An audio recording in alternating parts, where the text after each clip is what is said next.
Standards that were once held in high esteem were being ignored. The churches were losing their influence on the world and began to imitate some of the unrighteous practices of the world.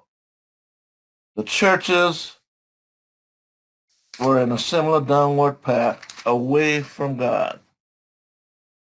Today, churches, just like any other building, have to be locked and alarmed as protection against criminal acts. Multiple forms of religion began to rise up and compete with each other for church members. Unfortunately, an increase in the number of churches did not result in making the world a better place. Whenever we turn on our TVs, we are bombarded by more stories about racism, social injustice, and all kinds of crime. This downfall in the condition of our leave us with many questions and very few answers. We have to find answers to two main questions. Why are we having these problems, and what are we going to do to solve them? The answer to the first question is obvious. The most critical problems in the world and in the churches are based on the fact that there is a leadership vacuum that grew steadily during the 20th century. Because of that vacuum, people are looking for answers in all the wrong places. Some people are chasing various fantasies that offer temporary relief but no permanent solutions.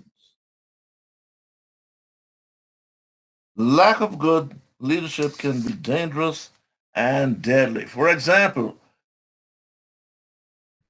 approximately 585,000 people have died in America because of the COVID-19 pandemic. That number could have been considerably smaller if there was enough competent leadership in this country. Also, the brutal, riotous attack on the Capitol would not have taken place on that terrible day on January 6th of 2021. In the case of churches, we have lots of lost sheep, but not enough shepherds. As a result, the sheep are scattered, and the relatively few shepherds are overwhelmed by the huge responsibility that is facing them. The answer to the second question is that we have to find more good leaders. The churches have to regain the cultural influence that they once had. That raises a third question.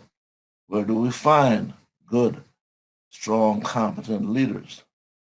It may come as a surprise to you that we're surrounded by good potential leaders. We need to find more leaders who are ready, willing, and able to help the churches recapture the role in influencing and shaping the culture of the world.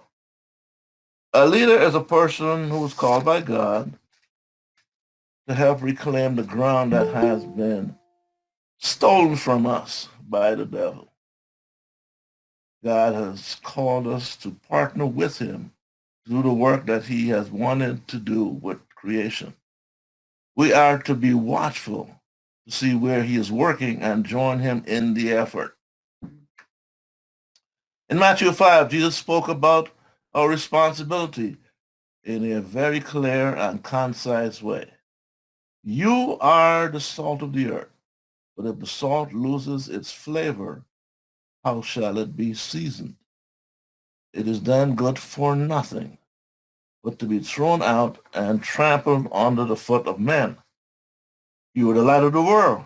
A city that is set on a hill cannot be hidden, nor do they light a lamp and put it on a blanket, but on a lampstand, and it gives light to all who are in the house. Let your light so shine before men that they may see your good works and glorify your Father in heaven.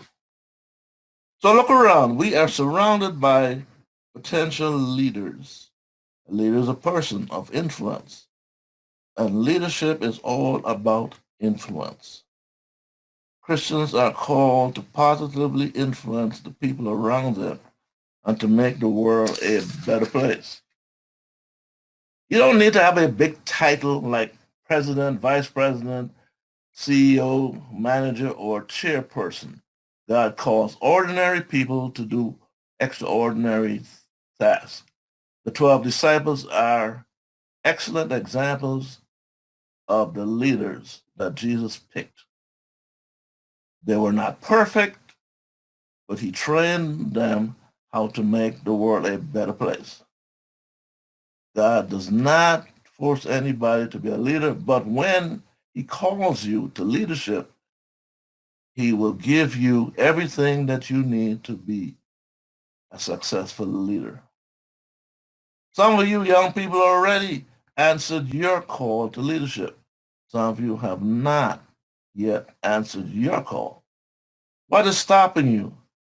Fear of failure, fear of rejection, fear of the unknown, lack of confidence, lack of direction, or not knowing how to get started. Do you really believe that God would call you if he knew that you were going to fail? Not a chance. Some people believe that Jesus failed because he did not save the world when he was here. Well, he is still working, and he is still in the business of saving lost souls, and he will save all those who believe in him. Some of you believe that you are too young. Not true, not true, not true. Please be aware that there's a long list of young people in the Bible who were called to leadership by God. Jehoash was 7 years old when he became king, and he reigned for 40 years. Josiah was 8 years old when he became king.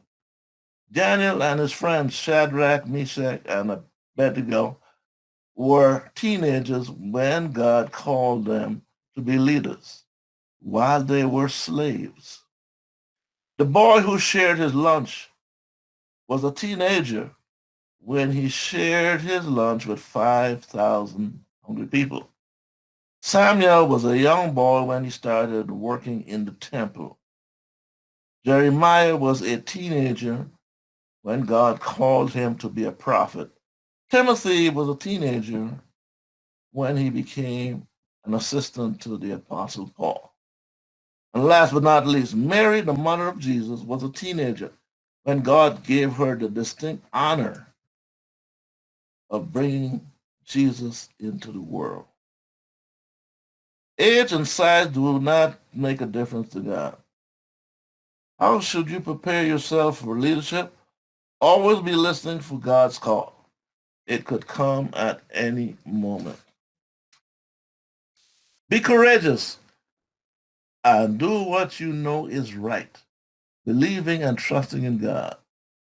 He will take care of you and ultimately reward you for making the right choices. Are you ready to step up and step forward?